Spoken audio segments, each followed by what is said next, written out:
Hello mga ka-love, good afternoon everyone, and I am Romel, the love ambassador of the Send Love to Pinas here in Leyte. So ayun, nandito na naman ang Send Love to Pinas team sa Kalaasan, Alang-Alang Leyte para i-surprise si Ma'am Eileen sa kanyang 48th birthday today.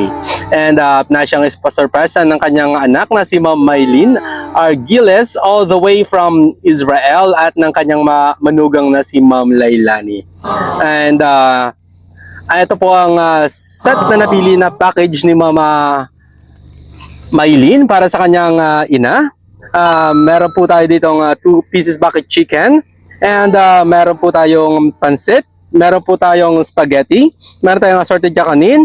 Meron tayo ditong lumpia Shanghai. And of course yung theme natin na kulay pink at red. And also the cake with a touch of pink and red. And meron tayo ditong money cake inside na worth 5,000 pesos, and of course ang ating 12 pieces of red roses na fresh, and of course ang ating letter of love from our sender na si Mama Maylin Argiles. So yun, samahan niyo po kami mag-spread ng love dito sa Leyte.